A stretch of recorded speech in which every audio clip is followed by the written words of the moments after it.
Hello, and welcome to the Catalyst Creator Show. I'm your host, Dave Yeager. Hey, I created this show for those that are interested in personal transformation, growth, and expansion in all areas of their lives. This show is created based on my own curiosity of asking questions and finding those that are the top professionals in their field, whether it be spirituality, professionally, personally, health and wellness, nutrition, and everything in between. My role is to find those that are the best and the world class in their respective fields, to interview them, ask them questions, find out what makes them the best in their area, and bring those words of information and wisdom to you so that you may apply them to your life and see measurable results. Hey, join with me on this insightful journey of self-discovery and inspiring messages. My question to you is, will you be the next catalyst for change in our world?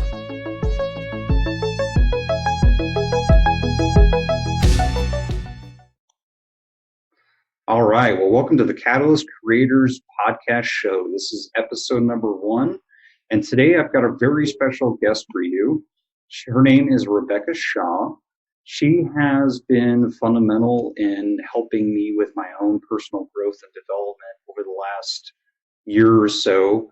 And to give you a little brief introduction to who she is and what she does for a living, is she's an expert in helping people unveil their mindset and behaviors so they can live happier and healthier lives.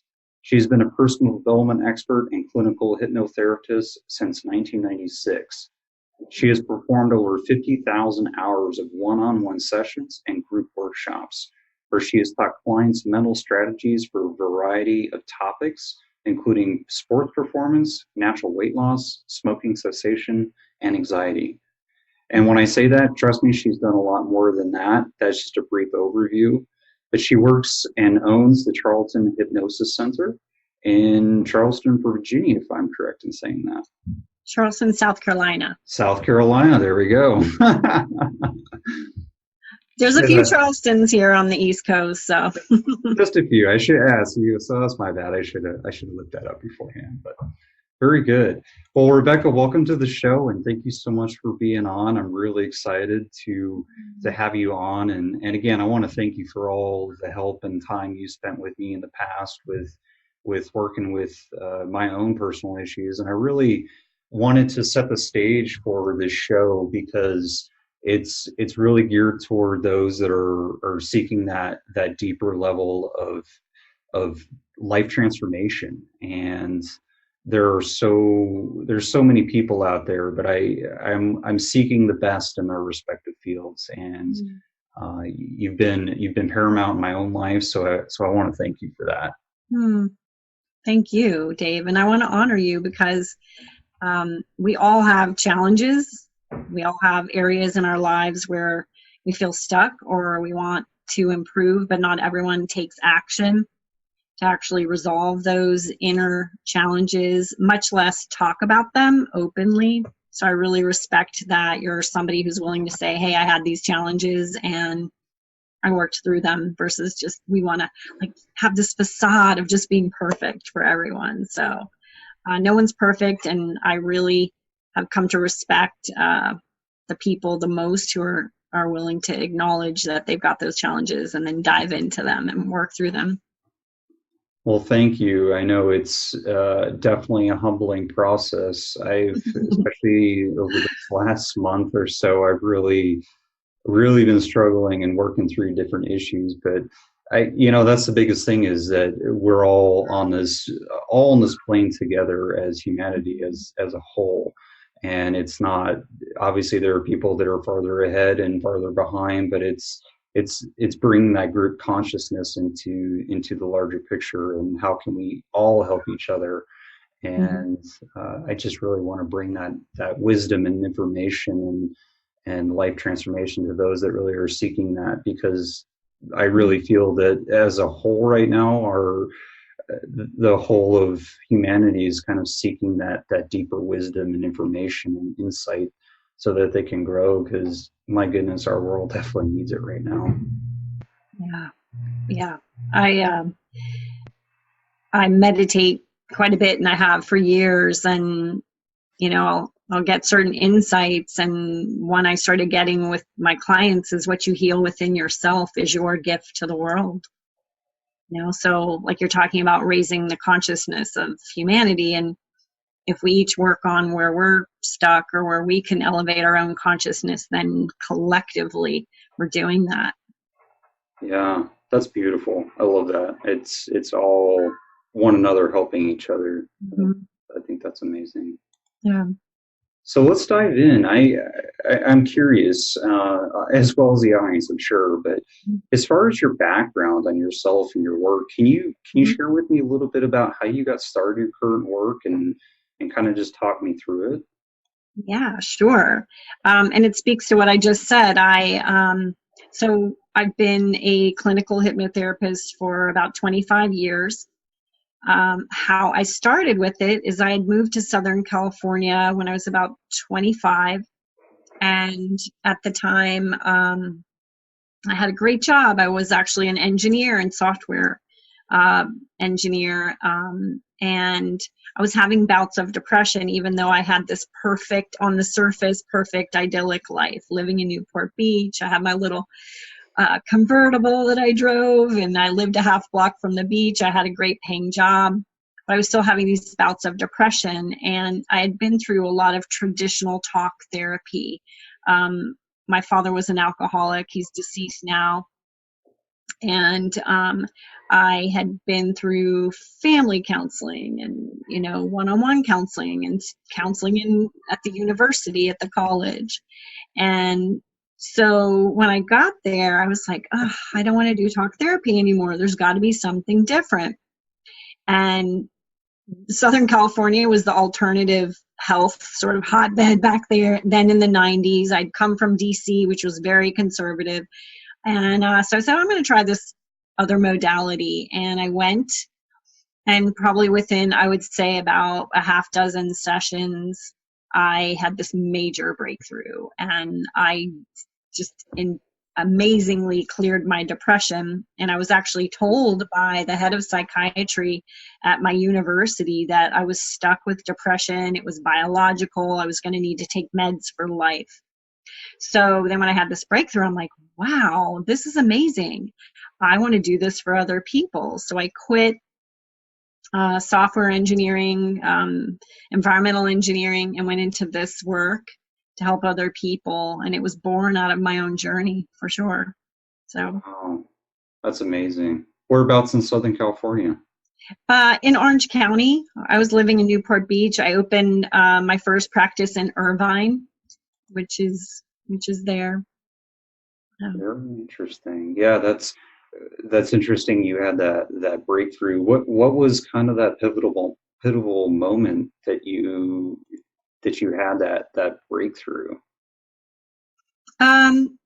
Great question, and I think it speaks to the power of hypnotherapy.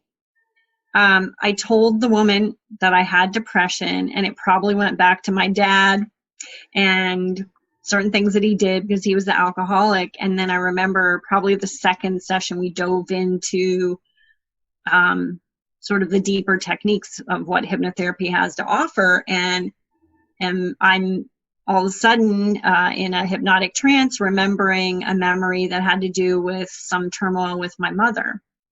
And if you had asked me an hour before, hey, do you remember that time you fell off your bike and this happened with your mom? I would have been like, oh yeah, no big deal. I fell off my bike. She was distracted, blah, blah, blah. So when all this emotion came up, I was literally in the chair, like sobbing like this 10-year-old little girl. I got up and I left, and I'm like, where did that come from? Wow. I did not know there was all this emotion at some deeper level of my mind still connected to that somewhat, in my conscious mind, mundane memory. So then I thought, aha, there's something with this stuff. There's something here. And so 2 days later, I felt like I had left some quote unquote emotional baggage. I'm like, hot damn, I'm going back to do that again. So I just kept going back and like purging more baggage and just understanding more about my thoughts, my beliefs, and these deeper beliefs that we take on, these deeper emotions that we suppress as children when we've had quote unquote trauma or upsets, that hypnosis can help you to clear.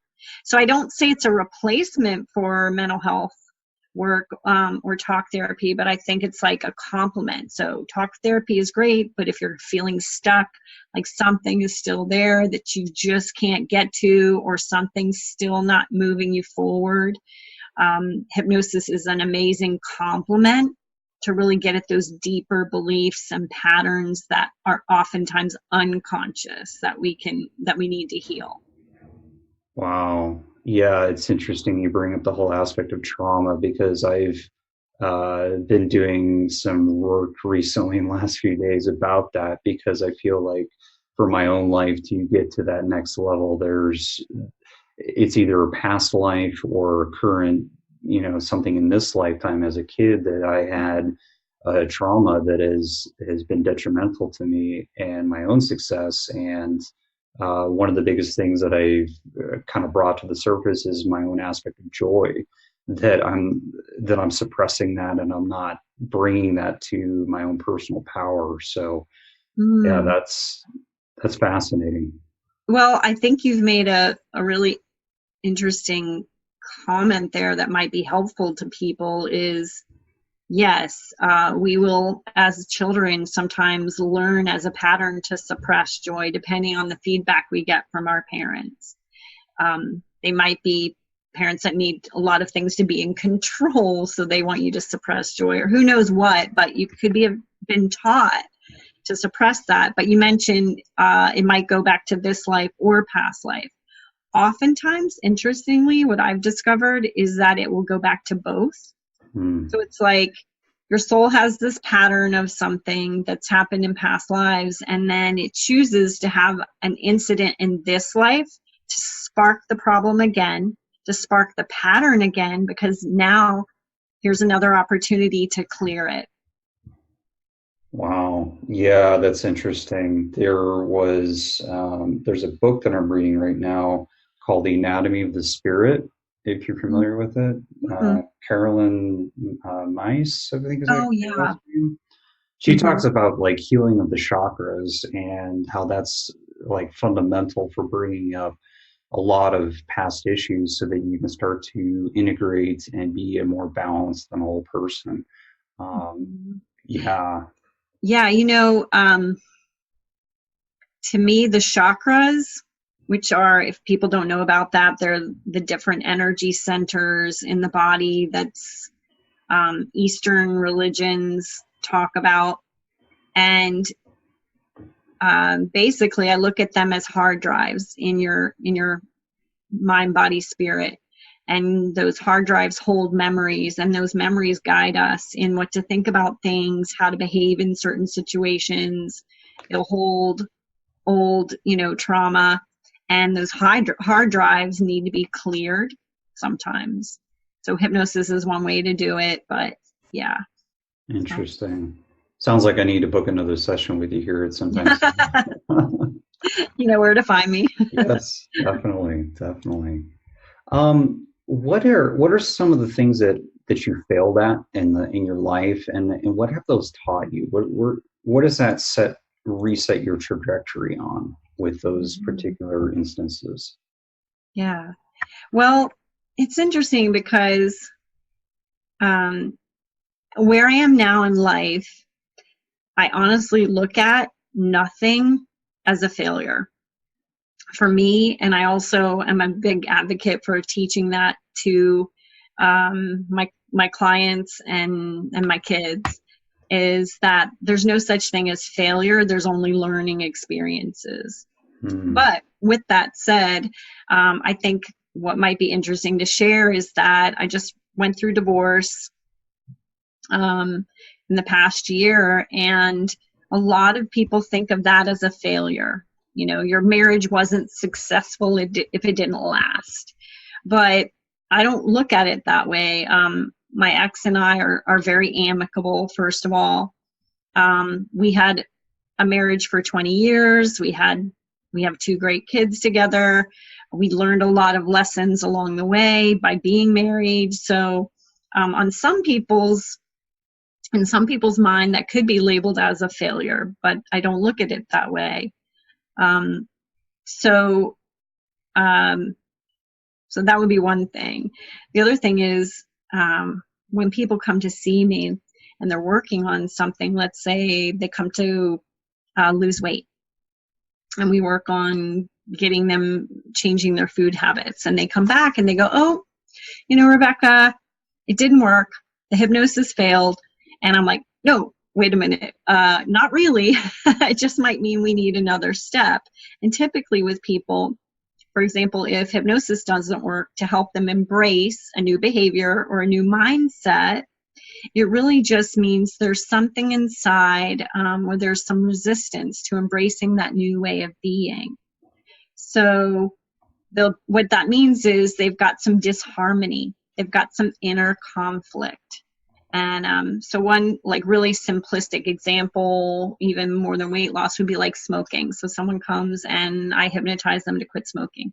A lot of people walk out and they're literally done that day, that session, that hour, and they don't even feel like they were hypnotized. And they're like, what just happened? Wow. But let's say someone comes back a week later, 3 weeks later, and they're like, nope, Rebecca, it didn't work. Hypnosis doesn't work for me. And I'm like, well, not necessarily. What it means is there's a boulder in the road. There's some inner conflict. You've got a part that wants to quit. You've got a part that doesn't want to quit. So I don't look at that as failure. I just look at it as another step. And then we've got to get in touch with or have that person explore the part that's resisting. Maybe it's the part that thinks that cigarettes are the stress reduction. That's how that person, that's their coping mechanism for stress. And then that part says, hey, you can't quit smoking because this is how you manage stress. So what I guess I'm trying to say is on this very surface level, we can label something as a failure when really it just means you need more information or there's a little more work to do to get to that place. But if you think of inventors, they might invent 10 widgets that were failures, quote unquote, till they get to the one that actually works. But are those failures or are they just learning experiences, So. Yeah, I think that's so important too, because I feel like, especially in our society, everyone is based on the microwave generation, that it's instant and quick, and you go have a session and you're done and you're healed. And I think part of the whole learning aspect of growth and development is if you have a disease or a challenge in your body or your life, a lot of those is an opportunity. Like in that book I mentioned, she talks about it as the mystery of approaching it from a really beautiful level of saying, hey, this is here and it's representing and manifesting in your life. Take the time and figure out what it is to heal, because that is almost your superpower, right? If you come through this aspect and you heal your body and you heal the different challenges and traumas in your life, then that is now a tool in your tool belt for helping the next person that is struggling. But it really is about the progression, the process, not that instant quick fix, because you don't really learn the lesson if you fix it super quick. Mm-hmm. Yeah. Oh, very interesting. I'm curious, what is your code that you live your life by? And by this, I mean, what is your value and your moral system that you've crafted over the years that really guides and directs your life each and every day? I would say two things. And one is not to judge people. In the work that I do, people are bringing their most intimate, painful problems, parts of themselves that they're ashamed of, and they need a space of non-judgment. And so I really like to offer that to people. And so some examples of that might be if someone comes to me, let's say I've worked with men with porn addiction, and that can be a very shaming part of themselves, or a part they shame themselves for. Or it could be a woman who's severely overweight and she gets mad at herself and she shames herself, or she beats herself up for it. And so because I've had to do it at work, and because I really believe I need to offer that non-judgmental space for people, I live by that outside of the office. And, you know, how it helps in the office is that if we can stop judging that part that's doing the behavior we don't want, typically through that non-judgment and really loving that part and looking lovingly at that part, we'll figure out it has a good intention. It's trying to, the subconscious is trying to meet some need with that unwanted behavior, by that behavior that we don't like about ourselves. So if we can explore it in a non-judgmental way, we'll often find out what that need is it's trying to meet, the good intention behind it. And then what that allows for me outside the office is that I'm not quick to judge people. I understand, and I also am not quick to take it personally if someone's behaving a certain way. I understand that they're doing whatever they're doing, oftentimes for reasons that have nothing to do with me. So I try to live by that code of non-judgment.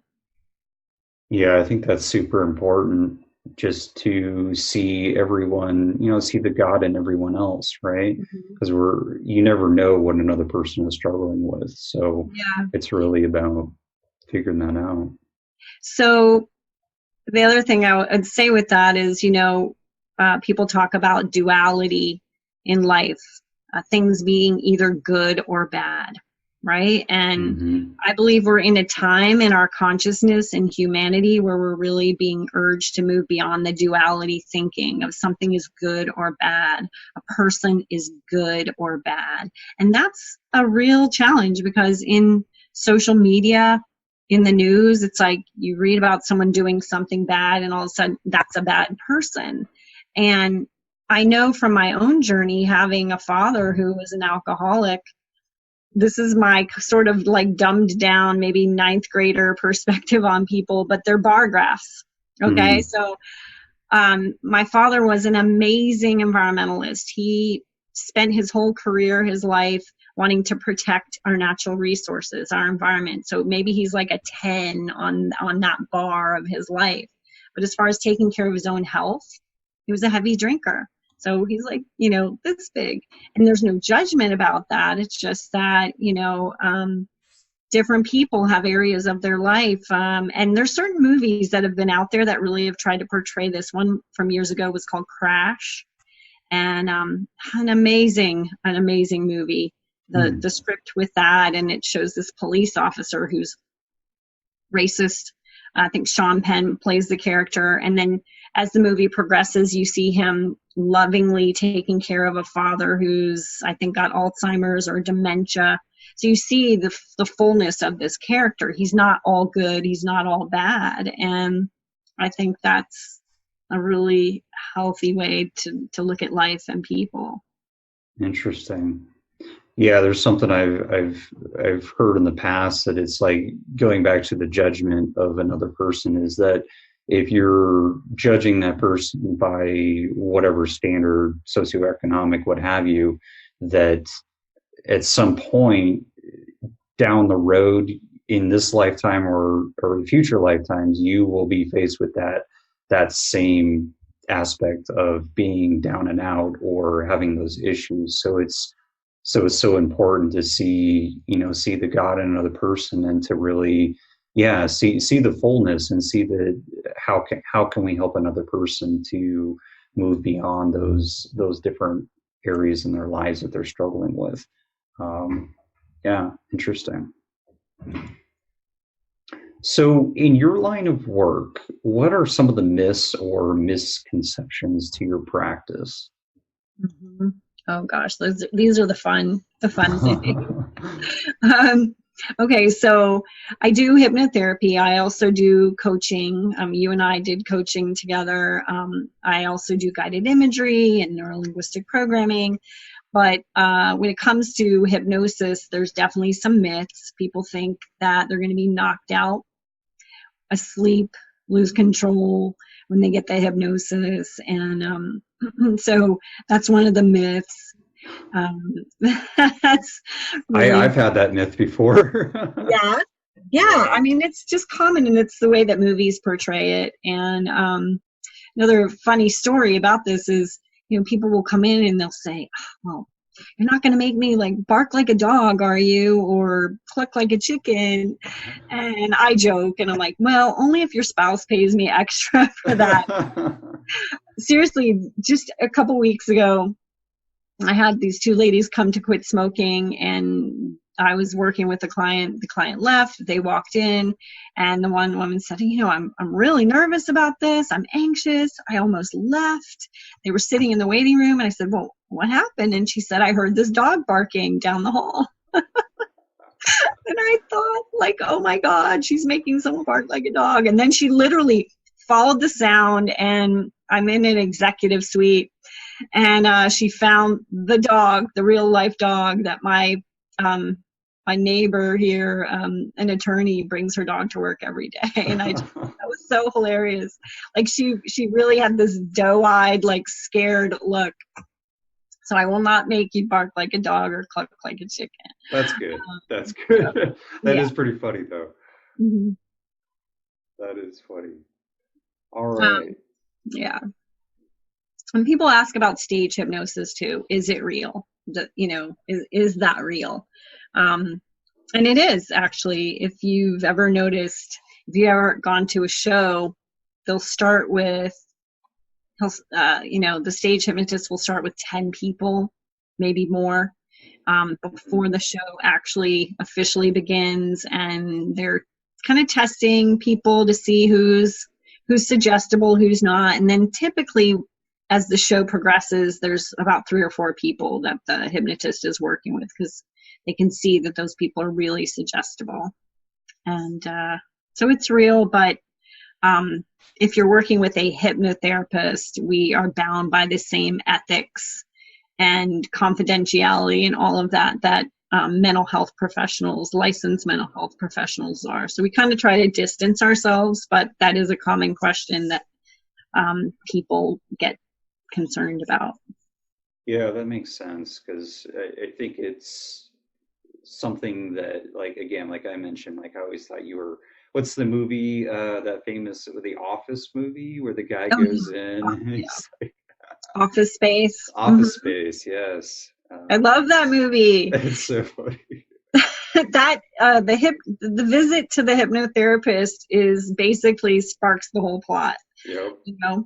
And actually, that's an accurate depiction for your viewers who haven't seen that movie.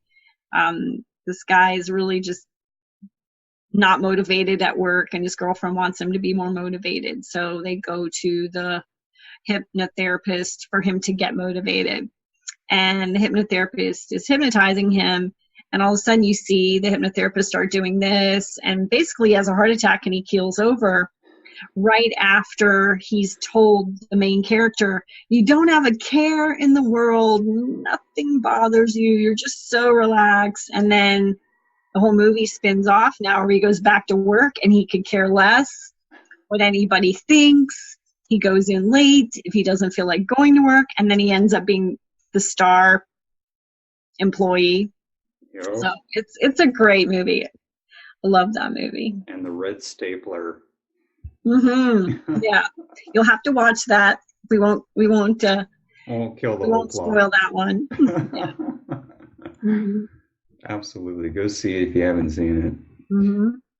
So what are the areas of your practice have you felt the most effect in helping people change their lives around based on what your clinic teaches? And you've alluded to it already in some of the respects, but what are some of those key takeaways?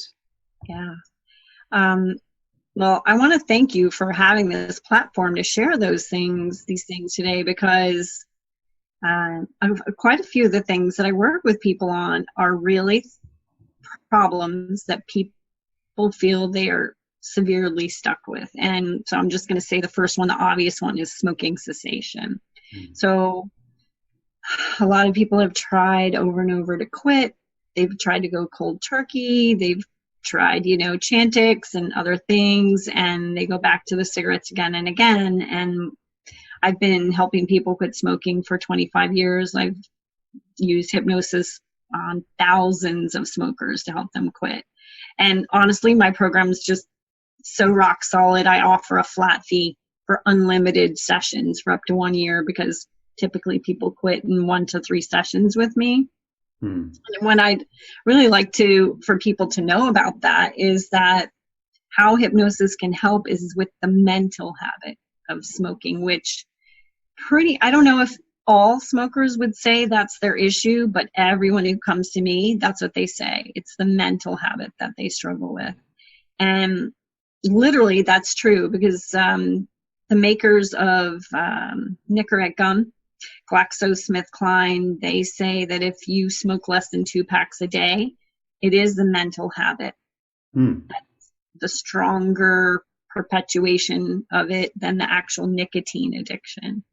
So that's interesting. Yeah, so it's not that way for chewing tobacco. Actually, it is a nicotine addiction, but for smoking, it is the mental habit, and you can quit.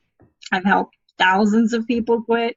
I'm hoping to launch my online version of my program this year to help more people quit, because it is so successful, and people get so discouraged with that. And then the other thing I would say is with weight loss, natural weight loss. And I work with a lot of women who have emotional eating challenges, or people are addicted to sugar, just like they would be addicted to cigarettes and processed foods. They're very addicting.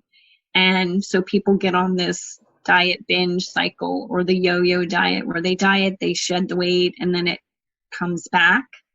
And what a lot of people might not know is that they've done clinical research integrating hypnosis into weight loss programs. And Journal of Psychology published several years ago a meta study, which is they looked at lots of different studies where hypnosis was involved with weight loss. And they concluded that if you incorporate hypnosis into your weight loss strategy, so typically that would have meant Jenny Craig, Weight Watchers, some kind of diet, and then add hypnosis to it. People were losing twice as much weight in the same amount of time, and sustaining that weight loss longer. And the reason being is because they're changing their thinking about the foods. So if you don't care about sugar anymore, if you don't have a taste for pizza and pasta, then you will sustain that weight loss longer, versus if you do the diet, the minute that willpower is over and you go back to eating those same foods, you're going to gain the weight back. And I did that for myself years ago. Didn't think I needed the hypnosis, and then gained it all back in 2 years, and then had to get off sugar. And so it's really rewarding. Any kind of thing like that. Alcohol. I do work with people getting off alcohol, sugar, processed foods, like I said, exercise motivation. So I would say emotional eating. That's the other thing too.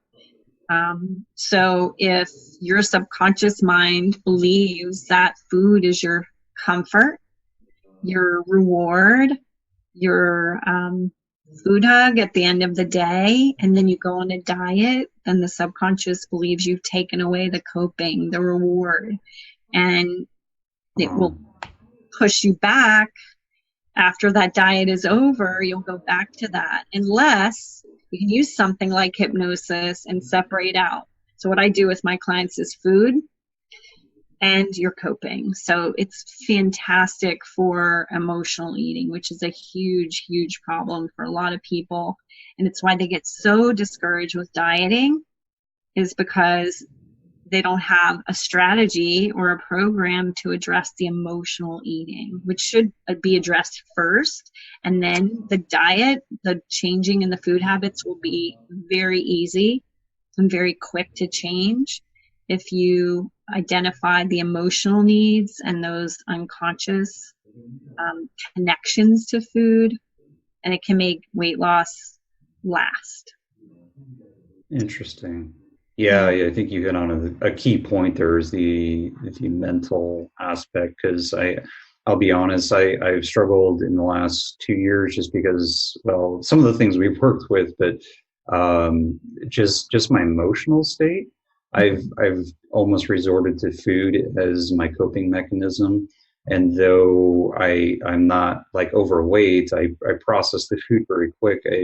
I tend to find that is, and that's becoming more aware now, is like you gotta be emotionally balanced, and that's a better coping mechanism. And I've struggled with alcohol. I've struggled with smoking, weed in the past, and just really working through those issues so that I'm eliminating those. I mean, even going off caffeine, it's like I've been addicted to coffee since I was in high school, and I've literally drank it every single day since that time. And it's like, wow, what am I doing to my body? And like, what am I just, it's the emotional state. So it's like working through those emotions so that you're not repeating those mistakes. And then obviously it starts portraying your body and other issues. So, yeah. So that's really valuable for you to share that, because it speaks to sort of a pecking order of how I work with people. That a lot of people who are smoking, drinking, overeating, it's because the subconscious is trying to manage emotional stress. So that could be typically anxiety, fears, depression. So if we can address the emotional stress first and get that healed, under control, mitigated, whatever it is, then those top of mind problems will oftentimes, they just fall away really easily. So yeah, if a client comes to me for drinking or overeating, that's how I would approach it first. Is there anxiety, underlying chronic anxiety or depression that we can address first, so that the subconscious is managing those emotions differently, and then it doesn't need to mask it with food or alcohol or something. Right. It's always like a band-aid. Those external elements are cover-ups for what we're not willing to recognize. In fact, there's another podcast that I listened to, the Tim Ferriss Show, and he brought up a very good point. And why I quit smoking marijuana was, he's like it's just stupid because you're literally numbing yourself out from trying to figure out. And in my own mind, I was trying to justify it. I was like, well, no, that's, I'm using it for this purpose. And it's like, no, the truth is I'm covering up, and it's amazing since I've quit. I'm over a month now. It's just like my mind is opening up and expanding, and all these new opportunities and just things that I wasn't willing to work with initially are finally coming to light. And it's a huge relief. I'm not going to lie. And it's probably the first time I've ever shared this publicly. So, but honesty and humility is the key to moving through your issues. Yeah. Well, I think what would be really interesting is for you to blog or share in some platform, Dave, like what benefits you've discovered by going off caffeine, going off pot, because I think that would be really interesting to hear about. Like, obviously there's reasons we use those things, but it would be kind of cool to hear, like, as you progress on and you're, is your mind clear? Do you have, what the positives are, would be interesting to hear about. Yeah, definitely. Because I'm a huge experimenter. I try different things, and I like to see, like, I'm really, ever since I got out of college, I've been really interested in health and wellness, and I've tried different, elements. And changing my diet over, and it's interesting to see how, even going off caffeine, how much better I feel, where I don't, by changing my diet, I don't need the caffeine in the morning. Like I'm tired, but I drink a glass of water, I take a walk with my dog, and I feel amazing. Like I'm ready to meditate and do, which I've been doing recently, is dream analysis, which is pretty interesting. But yeah, that is interesting. well, our time is about to wrap up, so I just want to ask you two questions. What book have you recommended or gifted the most, and why? Okay, I love this question. It's called Attached, and it's the new science of dating. I think it's great for anyone who's single, looking for a partner, or even if you're in a marriage and you feel like the two of you are clashing. It's by two authors, but I always remember just the first one, and it's Amir Levine. It's a bestseller, New York Times bestseller. It's attached, and then there's a subtitle. And I think it's called The New Science of Dating. And it talks about our childhood attachment styles, and there's 3 primary ones, and how they impact our relationships with our significant others, our love relationships. So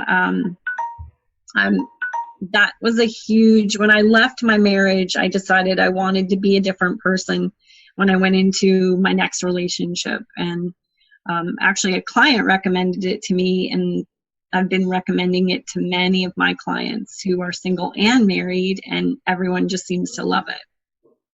Awesome. Yeah, the book, the attachment theory, there's the workbook too. But you can take the quiz on the website, find out which attachment style you are. So yeah, it says powerful tools to promote understanding, increase stability, and build lasting relationships. I like that. All right, I'll put that in the show notes and get that myself. The last question I have for you before we go, and again, I really appreciate your time and it being on the show. Tell me the one quote that is most inspiring to you, and why. I smile because I was not raised in church. I was raised by an atheist and an agnostic, but I think this is a quote from the Bible, and it's do unto others as you would have them do unto you. And I really try to live that way, is, putting myself into the other person's shoes. How would I want to be treated in this situation? And that's my motto I've lived by since I was a little girl. And that's my primary one. Love it. Love it. Well, thank you again, Rebecca. I really appreciate being on the show and being the first guest. I think this was a really amazing interview, and got some good, insightful tidbits. I'm going to go back through and write down some of the things you said. And again, just thank you so much. I really appreciate all the work we've done together. Thank you. I'm very honored. Thanks, Dave. All right. Bye-bye. Thank you again for being a listener and supporter of the Catalyst Creators Show. Hey, if you found value, please like, share, and comment below. Your valuable feedback and requests to hear from future guests would be appreciated. One last thing before I let you go, consider becoming a supporter of the show. I don't like ads, as I feel it subtracts from the quality of the show's content. You can find out more about becoming a supporter by following the links in the show notes. Again, thank you, and I look forward to hearing from you again. Take care.